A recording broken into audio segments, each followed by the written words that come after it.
It's Ian Anderson Gray here on the Confident Live Marketing Show, and I've got my good friend Colin Gray here. How are you doing, Colin? Ian, good. How about yourself? I'm okay. I'm just having some tech problems. Everything seems to be going wrong. Happens to us all. It does. I don't know if you noticed that, but on the countdown timer we just had, the seconds were running rather slowly. Oh, really? Yeah, I think so. So I think that was slowing down. And the audio seems to be, I'm going to have to kind of like do this on the fly. So, yeah. Anyway, how are you doing? I'm very well. Having a good day so far. I've managed to get a show out for a client. I've done a bit of testing on Alitu. So yeah, good day. That's cool. It's good when things go well, when you wake up in the morning and you feel you've achieved something. Yeah, progress. You actually do one of the big tasks that's been sitting on your plate for ages. I know. And one of the things that I know that you do, I assume you still do this. I don't want to put you in it here, but you certainly used to make a big list of things. You used to kind of track your progress every single day. Is that something you still do? Yeah, still do it very similar actually to when I talked about it at Upreneur all those years ago now. So yeah, I've got my month list, which is all the big tasks broken down into weekly ones, and then each day there's a list of 2 or 3 things. And the thing I've got better at is having less of the tasks for a day. And just having as long as I get 1 or 2 of those done, I'm happy. Because I always find that, you always have too much. And by the end of the day, you have 7 things. And if you don't get the 7th thing done, even though the 6 things are really good, you still feel a bit annoyed that you didn't finish that last one. So I'm better at that now. That's good. Yeah. So you're being kinder to yourself? Yeah, exactly. lower goals. Yeah. Well, yeah, but it's focusing on the really important stuff, which is that's it, cool. Isn't it? It's the whole eat the frog approach, which I like a lot. Yeah, that's cool. Well, we can talk a little bit about that when we get onto the main show. But yeah, today I've got Colin on to talk about podcasting. And obviously this show's all about live video and confident live video. But as you know, I turn this into a podcast. I'm a huge believer in podcasting. So I thought I'd get Colin on to talk about podcasting.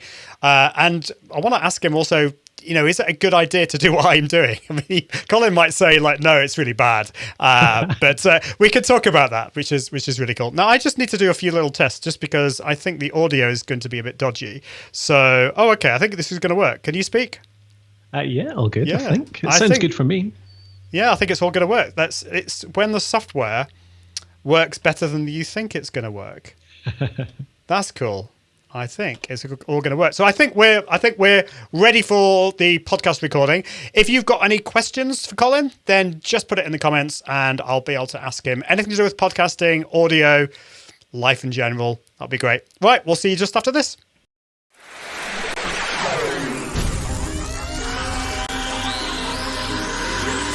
This is the Confident Live Marketing Podcast. Confident Live Marketing Podcast with Ian Anderson Gray, helping entrepreneurs level up their impact, authority and profits through the power of live video. Gain confidence in front of the camera, confidence with technology, and confidence with the content and marketing.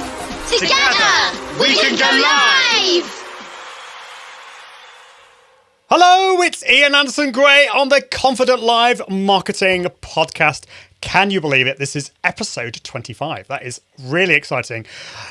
So today I'm going to be having Colin Gray on to talk about how to get a podcast from your live videos. We're going to be talking about everything to do with podcasting, which is really cool. But today, as always, is sponsored by my good friends at Ecamm Live. So Ecamm Live is my top recommended live video tool for Mac users, and that's because it's a standalone app that makes full power of your Mac and helps you level up your impact and authority using confident live video. One of the reasons why I love Ecamm Live is because it is a standalone app. It takes the full control over your Mac, and it really is one of the most easy to use yet powerful live video tools. And you can do things like bringing in guests onto your show, multiple guests. You can highlight comments on the screen. You can save the video for later, which makes repurposing so much easier. And if you want to get really fancy, you can do loads of cool stuff like NDI, green screen, virtual webcams and stuff like that. And of course, it integrates with Facebook Live, YouTube Live, Twitch, and all the rest of them. It's really cool. So if you want to have a little play with this, all you need to do is go to iag.me/eCamLive. That's iag.me/ECAMMLIVE. And you can download a free trial and have a little play with it. I also want to let you know about a giveaway that I'm doing at the moment. We've got some amazing tools to give away. We've got eCam Live Pro. We've got StreamYard, which is an amazing tool for Macs and PCs. Agora Pulse. Wave Video, I've got so much stuff. It actually totals over $6,500. So all you need to do is go to iag.me/giveaway and you can find out how to win those prizes. All it is really sharing this, subscribing to the podcast, all those kind of things. It's really, really cool. But on today's show, I'm really excited to have Colin Gray on the show. And he's not just a fantastic guy because he has the same surname as me, but he is just a fantastic guy because he's a podcaster, he's a speaker, a PhD, he's got a PhD and founder of both The Podcast Host and Alitu, The Podcast Maker. Thepodcasthost.com is a huge audio, video and written resource on creating a successful show. And Alitu.com is a web app that helps anyone to make a podcast really easily by polishing, branding, and publishing your show. Colin, it's great to have you on the show. Yeah, thanks for having me, Ian. Great to be here. It's great. Yeah, I'm really excited to have you here because you are the man that I go to with everything to do with podcasting. And I'm going to ask you a little bit more about your background and stuff. And how did you get into podcasting? And how did we meet? Can you remember that? How did we meet? I think, where would it have been? It was one of the events, was it New Media Europe or? That's right. I think you're right. It was before Upreneur, wasn't it? It must have been New Media Europe, I'm sure. So did you come to the New Media Europe in Manchester or London or both? All of them. So it was in Manchester in 2015, 16? Yeah, so it was, the first one was Pod 14. So that was 2014. Then 15, it was Birmingham. Then 16, it was Manchester. And 17, London. Yeah, so it's 16. Yeah. So I came then. So that's cool. Yeah, and so you've got this. What's your PhD in, by the way? I've asked you this before and I've forgotten. Online learning. So just how to teach well with technology, basically. Very good. Okay, so how did you get into podcasting? And we probably have to have the expedited version. We could go on for a long time, but I'm just interested in how you got from that into podcasting. Well, it was all about that, really. Yeah. The quick story is really I taught lecturers how to be really good at teaching with technology. So using technology-based tools to be better with their students. And so I taught blogging, wikis, video, all that kind of stuff. And podcasting, of course, came along. And really it hit education around 2007, 2008. And I was told as a learning technologist, go and learn this podcasting thing. What is this weird audio thing? Go and find out about it and tell us how it works. So I did. I went and found out about it. And I fell in love with the medium right away. It really suits my personality, the whole it's longer conversations, more intimate, more personable, less of the bombastic, high impact video side of things and more understated, just normal, natural, and long form conversations. I just love the format of it. And it's really good for teaching as well because it's, it can be in the background. You could be walking the dog, you can be ironing your clothes, you can be on the bus, on the train, listening in the background. It just makes use of that wasted time. So that's how I got into it. I learned it to teach lecturers. I ran a course at the university for 3 or 4 years teaching lecturers how to use it as a teaching tool. And during that time, I started the podcasthost.com. So the site I run these days, just writing about everything that I was learning about it. So that really is then what turned into everything I do now. That's cool. Yeah, then definitely check out the podcasthost.com. It has so much information on that. I mean, this obviously you've been doing this for a while, so you built this up over quite a few years, we'll say that. And it's interesting what you say about the why you fell in love with podcasting as a medium. And I feel the same. You can be yourself. And this is why I believe that as well as doing live video, I think it's a good idea to be focusing on podcasting too. That's one of the reasons why with this show, I do it as a podcast as well as a live video, because I know that actually a lot of my audience, although they love video and they like consuming video, they don't always have the time to do that, or they're not in the mood. They might be driving, they might be walking the dog. And if you start watching a video while you're walking the dog, you're going to fall over, aren't you? So I do love the intimacy of video, but there's something almost even more intimate about podcasting, would you say? Yeah, I think live video and podcasting are really almost equivalent. So you've got, like, YouTube is a funny thing, isn't it? Because it's a lot of YouTube is about the kind of the polish, like people putting a bit more work into their production, like skipping, doing edits, the kind of jump cuts, all that kind of stuff. So it's polishing up your natural self. It's not being quite honest. It's like editing yourself down. Whereas podcasting, you do edit sometimes, but actually more often than not, it's just live and loud. You just go out there, you just see what happens, because you're talking for half an hour. If you end up editing that a lot, it just takes too long to produce. So live video and podcasting, I think, are much more honest, much more real, I suppose, less polished and more just putting yourself out there, warts and all. I love that. Yeah, honest. I think that's really important. I mean, I do put a little bit of effort into the look and feel of my live videos, but I think actually, to be honest, the most important thing is just being real and authentic. I know these are words that we use a lot, but ultimately I'm more interested in finding out about the real people, the people behind the businesses, and live video and podcasting, I think, can do that, because you can't, yes, you can edit a podcast, but you can edit out the ums and the ers, but it's still really, it's the real person, much more so than I think with some of these YouTube videos, as you say. So that's good. So yeah, when it comes to live video, have you done much in the way of live video, and do you get nervous with live video? Yeah, I've played around with it a fair bit. I have gone from the sort of basic, just using a webcam, putting it out there, just going live on I remember back in the Meerkat Periscope days, through to Ecamm Live that obviously you talked about a little while ago. I've used them a fair bit as well. It just makes it nice and easy. And I wanted to get into it much more seriously and bought some much more pro gear. So I got a Blackmagic card for my PC, so I could plug my DSLR into my PC, for example, and use that as the broadcast camera, just to add that bit of polish, like you say, just to make it look a bit more pro. So I have done a fair bit. I want to do more. I definitely want to do more, because I think that, like I said, I think it ties so well into podcasting. It can be repurposed into a podcast, as you demonstrate so well, and it uses those skills, those presentation skills that we develop as podcasters, as speakers on the stage, that I know you do as well, Ian. So it's just something that I think I should do to capitalize on all those things that we have here. That's cool. I have to say, yeah, your picture looks amazing. Are you using a DSLR at the moment?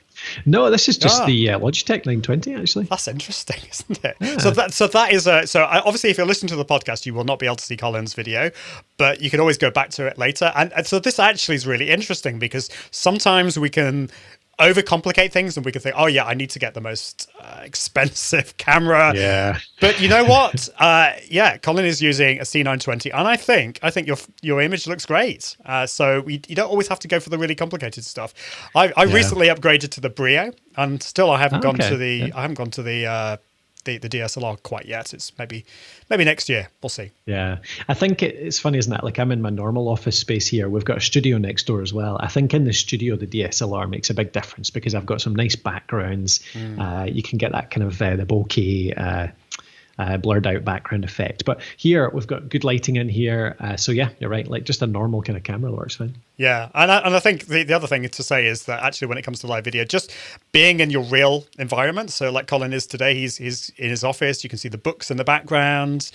And it looks great. So you don't have to go for the complicated stuff. I'm going to talk to you a little bit more about the gear later, but out of interest, what microphone are you using at the moment? This is the Rode Podcaster. Ah, cool. That's good. So I'll ask you a little bit more about the gear that we can use, because obviously Colin knows a few things about microphones and audio. And of course, if you want to know more, then just go to thepodcasthost.com, and it's got loads and loads of reviews of all the latest microphones and all the other kind of stuff out of there. So we've kind of covered this already a little bit. I've asked you about the power of podcasting and live video, but just what do you think? Why do you think people should consider podcasting as business owners? Why should we consider live video, but then as well as that, podcasting? Why go that extra mile and do podcasting? Yeah, it's a good thing to delve into properly, because we might have mentioned it before. The personality is a big part of it, but there's other stuff on top of that too. So the personality, the kind of intimacy, the one-to-one connection that you build with a podcast is a big, really powerful thing about podcasting. But it's amplified by one thing that builds on something we said before as well, which is attention.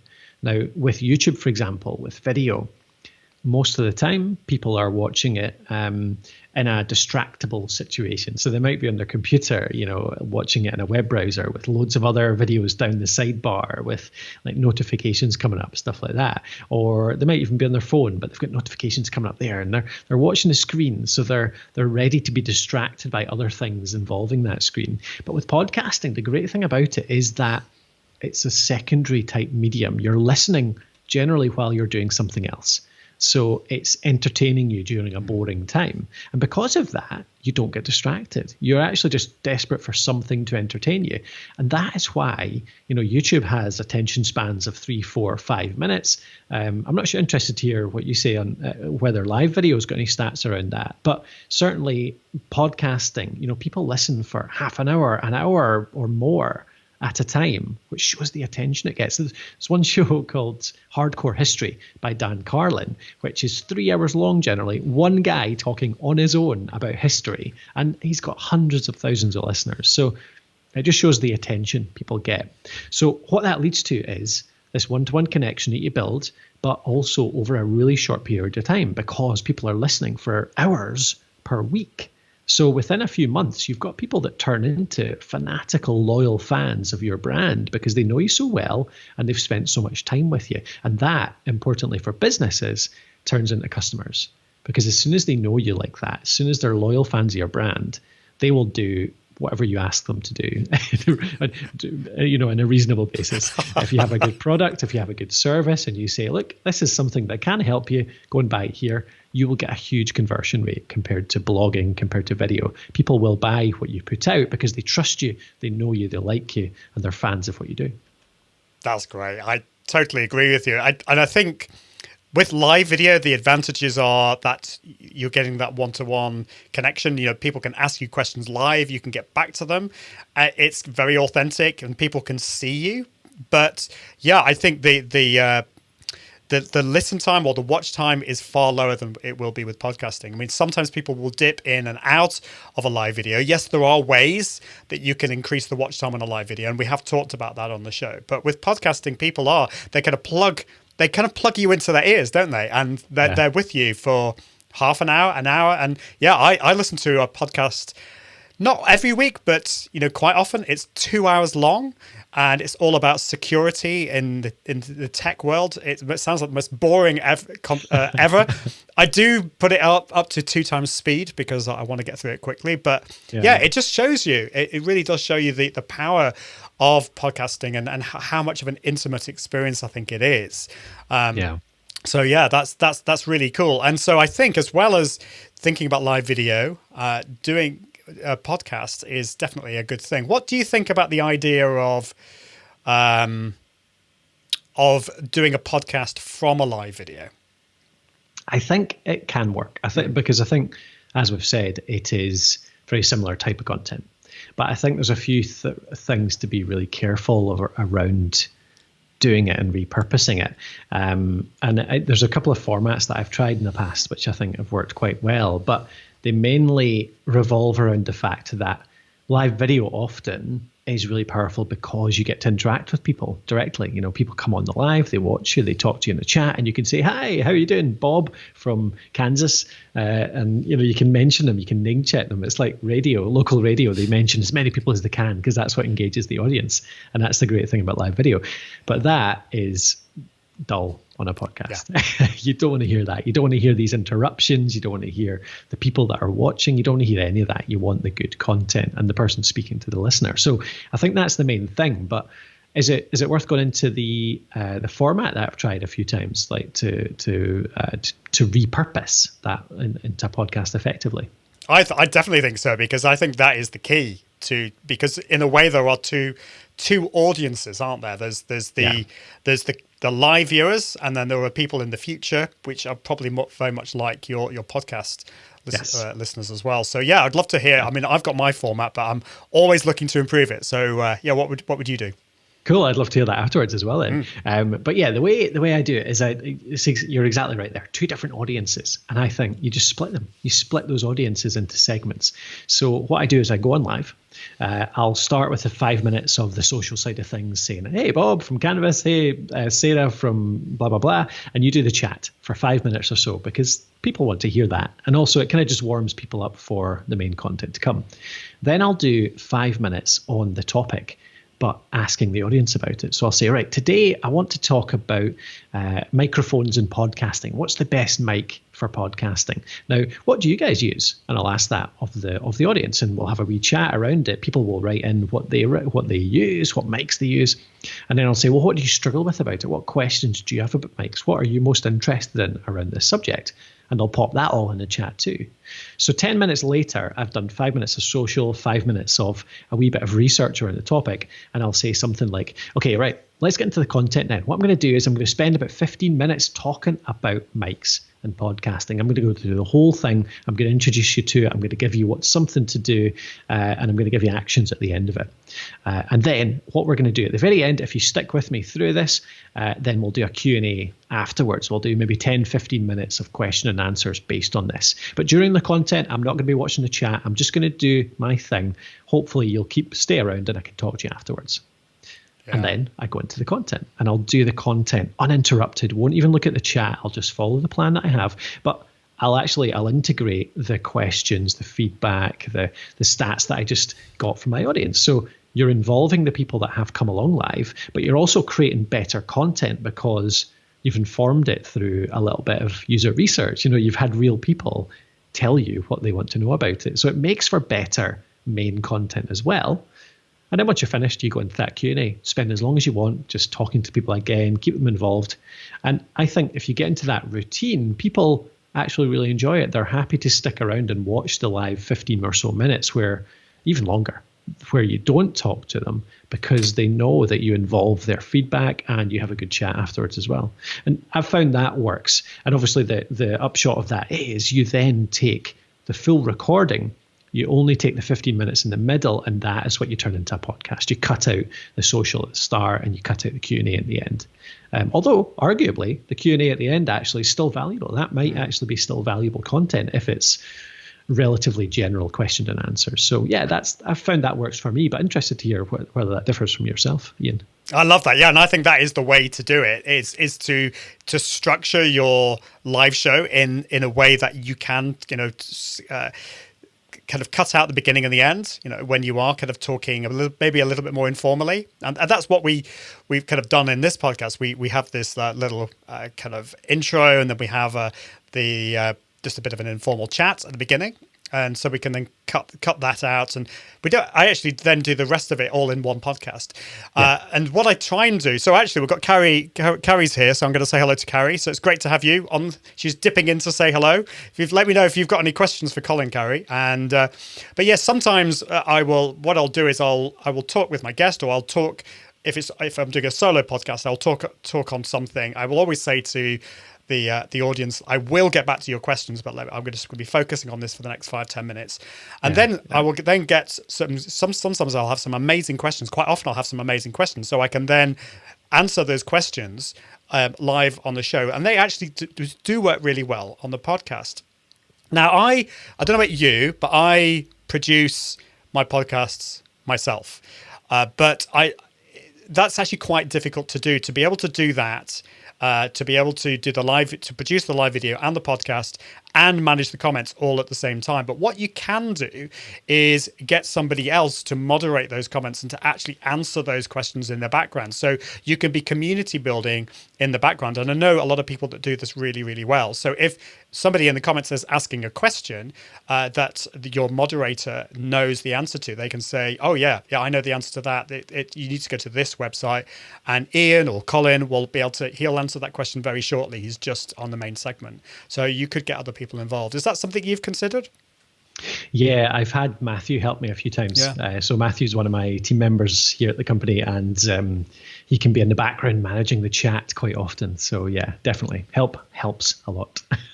That's cool. So I kind of was going to ask this before, but how has podcasting changed your business? Obviously, your business is about podcasting, but yeah, I mean, how has it actually the process or the actual doing of podcasting changed your business? And do you think live video has changed your business in any way? Has that been a positive influence? I think, I mean, with how podcasting has changed my business question, it's funny how you can have this feeling that you know a medium and you think it's really effective, and you can tell people that. So we've always told people exactly what I told you earlier on about how much more effective podcasting is at selling, at building a brand, at building loyal fans of anything. And I've always felt like I knew that. But in the last maybe 12 months to close to maybe even 2 years by now, but certainly more in the last 6 months, we've had so many people joining our podcast maker app, Alitu.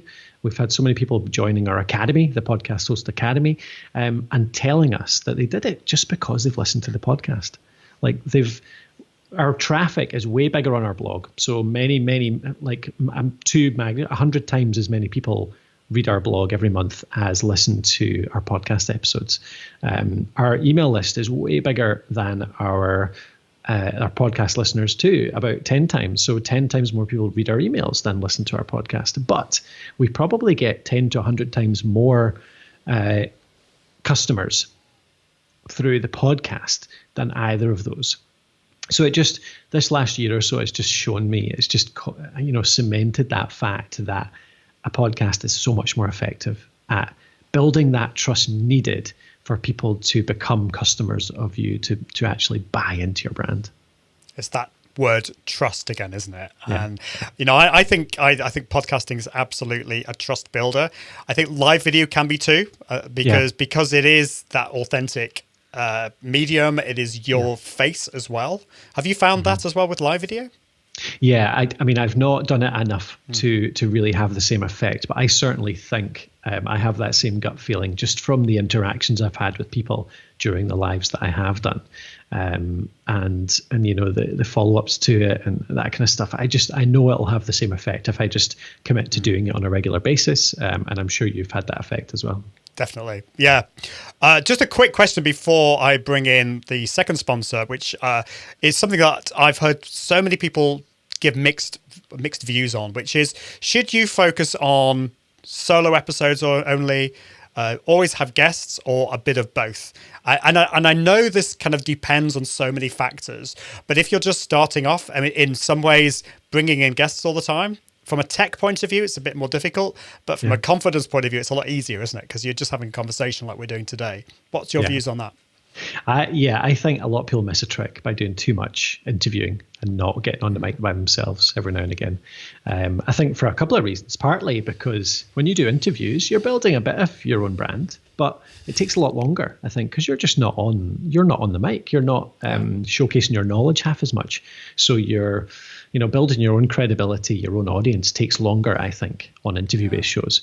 And partly as well because, like you said, the logistics around interview shows are so much more complicated, like trying to find interviewees, managing the content, setting up all the calls, all that kind of stuff. And the content is so much more hit and miss as well because you don't have as much control over it. Like you're not telling me what to say right now. You're directing me with your questions, but I could say whatever I want. I could talk for another 10 minutes. And, well, that's true, but I did choose you because I trust you. So. Exactly.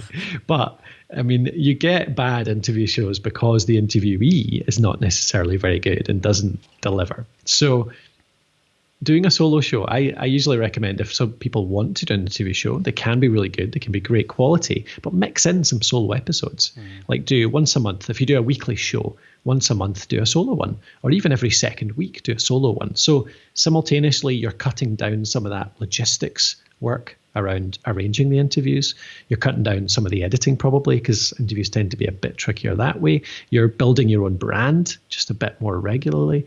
And it just, I think that can work really well, just mixing up a bit like that. Yeah, I love that. And that's something that I've tried to do, although doing a solo episode in my experience is a lot more difficult because I think it feels less natural to do so. But I think I did the first 8 episodes of solo shows. I do try to mix it up. And I just have a quick follow-up question to you, because this is something that I know I've struggled with, and I know many of my clients and my audience struggle with, which is when it comes to a solo show, it just feels far less natural because I know some of us do speak to ourselves. We talk to ourselves a lot, but most of the time we're talking with another person. We're having a conversation, and when you're speaking on your own, it just feels a little bit weird. Let's be frank. How do you get over that? Have you got any tips? It does. It feels a bit weird. The first one is the one that nobody wants to hear, which is that it's practice. It is literally just practice. I mean, I feel quite comfortable doing solo shows nowadays, but probably only because I've done 100 plus of them over my life, if not more. So doing 10 minutes just with a few bullet points in front of me, it honestly does start to feel quite natural. And I did not feel natural at all at the start. Like, it's not like that came naturally to me. That was a lot of work to get to that stage. But the other one, the more practical tip is, and a lot of people think this is a bit weird, but it does work. I've tried it, and many people have, is to put something that personifies your audience in front of you. So you're speaking to that. So behind your microphone, people might have a photo. Like I have seen people put a photo on the wall behind a microphone and just look at that photograph and pretend they're talking to that person. Pretend that person asked you a question that's on your bullet points in front of you, and answer it and speak to that person. Think about the actual listener out there in the world that photo represents. The slightly more strange one that I've seen people do, maybe works, not one I've tried, but is to put a teddy bear there. So I've seen some people put like a teddy or some kind of character, like a doll or a Star Wars figure sitting behind the mic, and you're talking to that thing. It's all about finding something that you identify with, I think, that makes you a little bit more comfortable, that gives you something to speak to. So it's not you speaking to the mic or you speaking to yourself. It's reminding you that you're speaking to the listener. You're speaking to real people out there in the world. Real people are listening to this content. So treat it that way. Talk to them personally.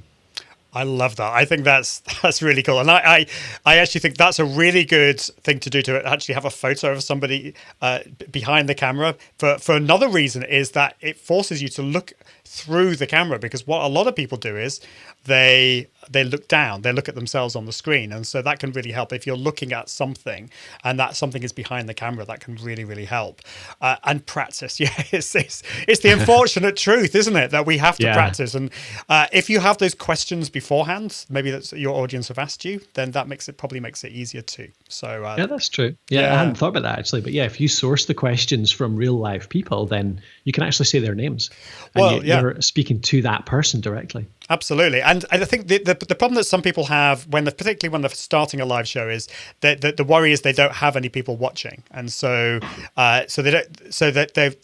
they're waiting for those questions and they don't come, and that flummoxes them. So I think you need to get those questions in before you start the show.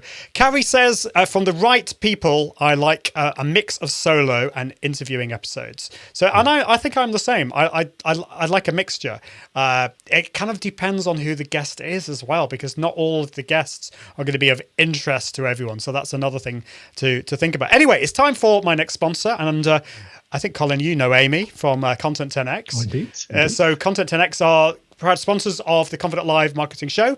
They are experts in content repurposing. They provide a full end-to-end repurposing service. So they take one piece of content, and a great medium, of course, is live video, because it's so easy to create. Once you've sorted out that tech, you've gone live, you press the end broadcast button, then Content 10X will take that and repurpose it to explode across the interwebs, saving you time and helping you build your business. So definitely check out content10x.com. They've got an awesome blog, which is packed with all advice and information to do with repurposing. And of course, they've got a podcast as well, as all proper businesses have, and they've got over 100 episodes. I'm really excited for Amy, and Amy's actually also got a book. She was talking about this a couple of episodes ago. So check out the Content 10x website, and it's got all this information on the book as well. So we're back and talking now. I want to talk about gear and tools, and a lot of people get really excited about this. I can see you getting excited.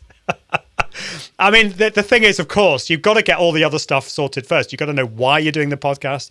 But at some point, we get to this question, which is, what tools and gear do we need to get started with podcasting?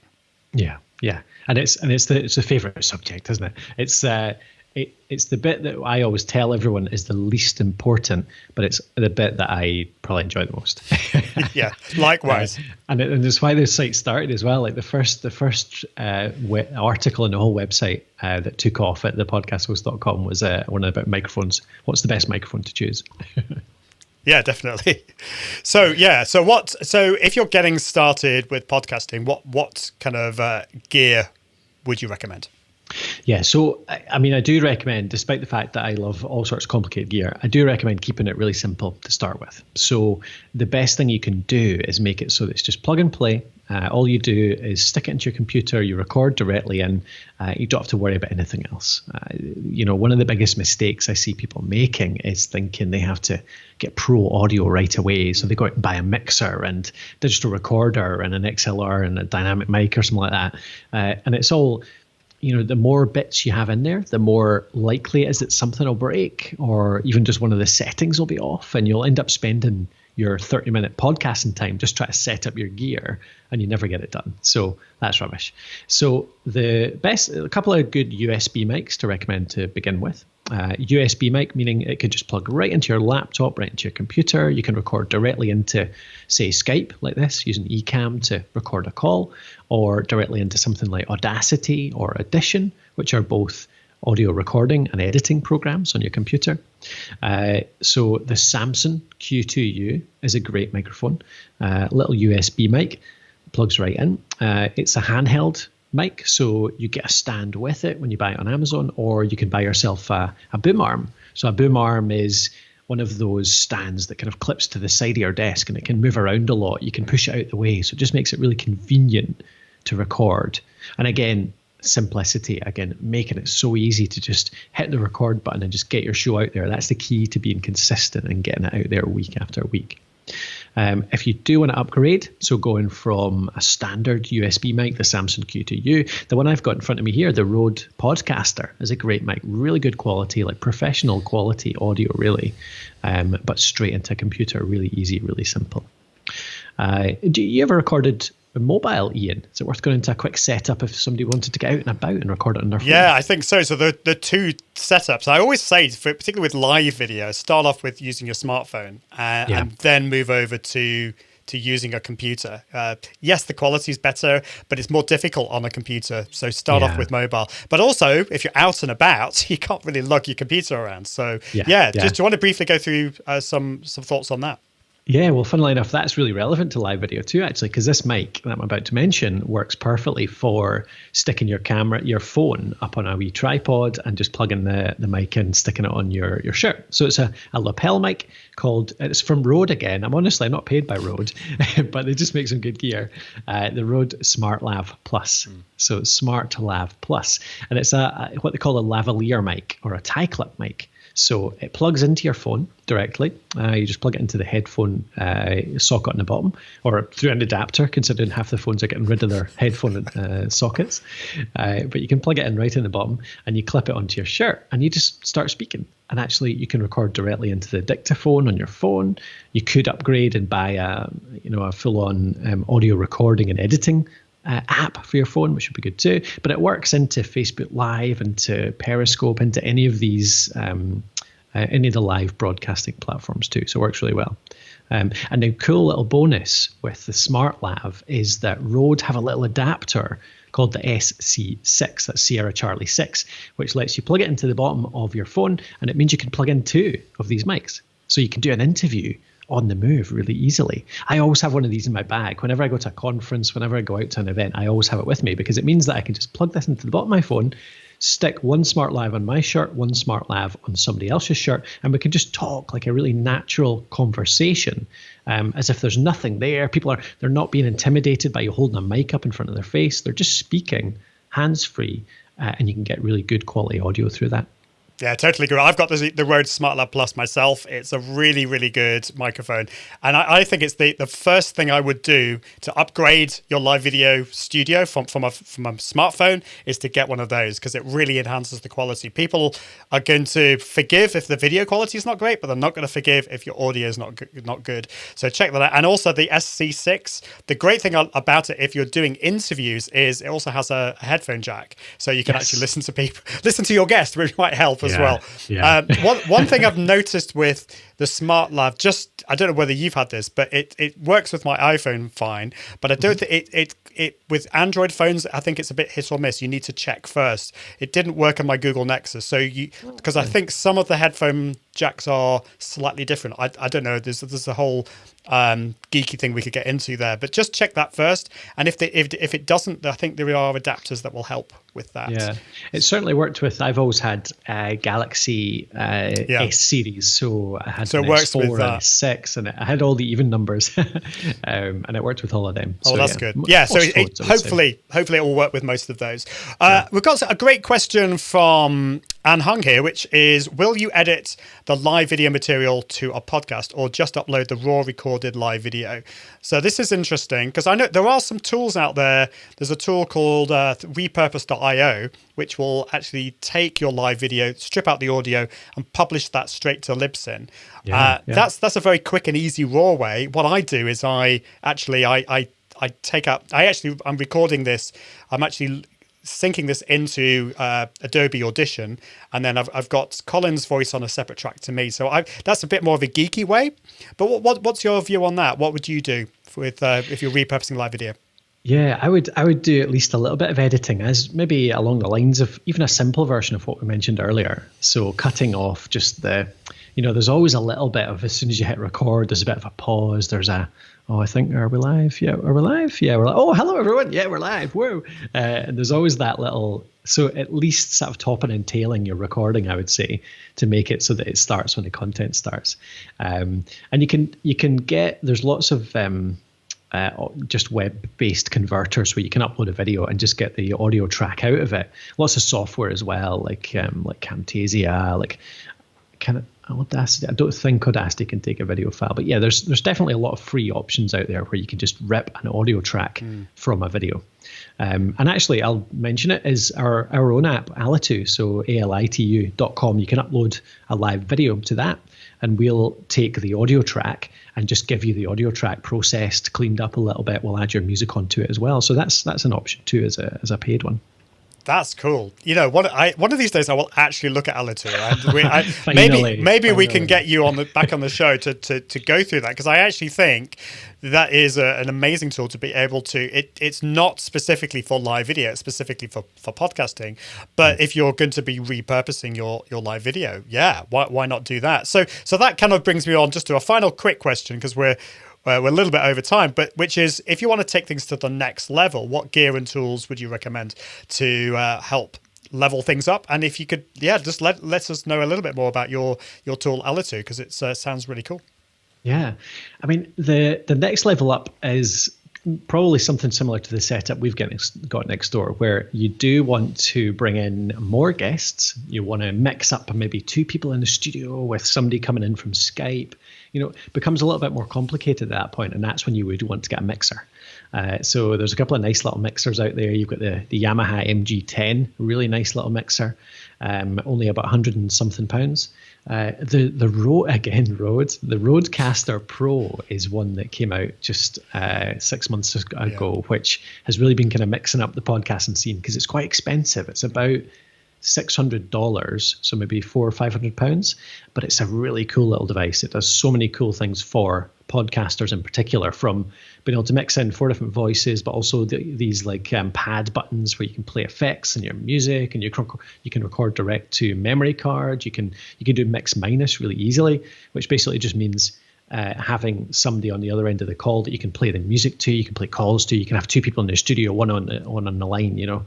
So bringing in a mixer it's a big decision because it really complicates things, but it does give you a lot of flexibility. If you're, a year into your show, you want to start mixing up the format, really bringing in a lot more dynamic elements to it. It can work really well. That's cool. Well, thank you for that. Yeah, and Alitu, how can people find out more about that? And what would you say? Oh, that's my phone going off. That's one of the things you should always do. Switch your phone off. That was just a warning. That was just an example warning, wasn't it, Ian? Yeah. So Alitu it's an app we built because lots of people were asking us from our audience on the podcasthost.com. One of the biggest pains in the bum for most people is editing. It's how to get your podcast edited. Lots of people don't want to know what a bitrate is, what compression is, what equalization is, all that stuff. So with Alitu, you can upload your raw recording. So that includes a live video if you want to repurpose it, or it could be just a wave recording. It could be a Skype recording, something you did in Ecamm. You upload that, we'll clean it up. So we do noise reduction, leveling, get all the volumes right. We put it into an episode builder where we then add your music automatically. So your theme music's put on the start and the end. You can add in a bunch of different sections. So you can put in an advert or maybe a transition for like your regular news segment. The music comes in or something like that. You can build that template really easily. And we have an editor in there too. So if you do want to edit out mistakes, you can cut them out. And then we can publish as well. So we create the final file and we can send it automatically to most of the good podcast hosting platforms out there. So the idea is just to really make it really easy to put together your podcast, so you don't have to worry about the kind of over technical aspects of editing and Audition or Audacity, all those extra bits we don't really need. We've cut it right down to just what podcasters need to produce their show.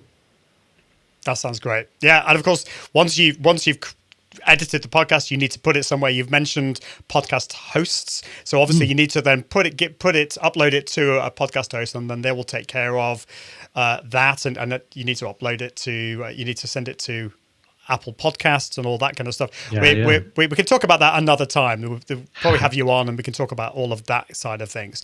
Just before we finish, Carrie asked a quick question, which I will just answer just at the end, which is more specifically to do with live video tools. So she says she's tried Be Live, but I'm considering Ecamm. So actually, I interviewed the guys from Ecamm Live a few episodes ago, and I also interviewed the co-founder of StreamYard a couple of episodes ago.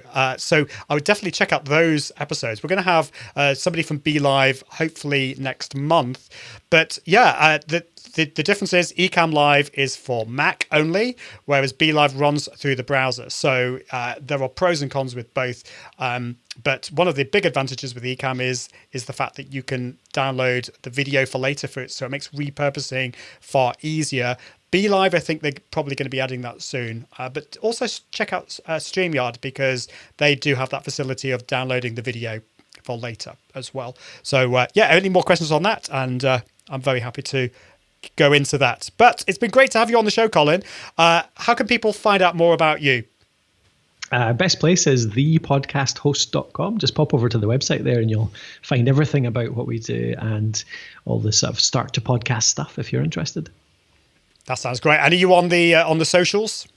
Yeah, the podcast host on Twitter is probably the easiest place. Yes, Twitter. That's great. Well, thank you, Colin. It's been great to have you on the show. And if you're up for it, it would be lovely to have you on again. We can delve a little bit deeper into podcasting, but it's been great to have you on. Thank you so much. Yeah, always a pleasure to talk to you. And cheers. Fab. Well, it's the end of the show, and I encourage you to level up your impact, authority, and profits using live video. See you soon, everyone. Bye.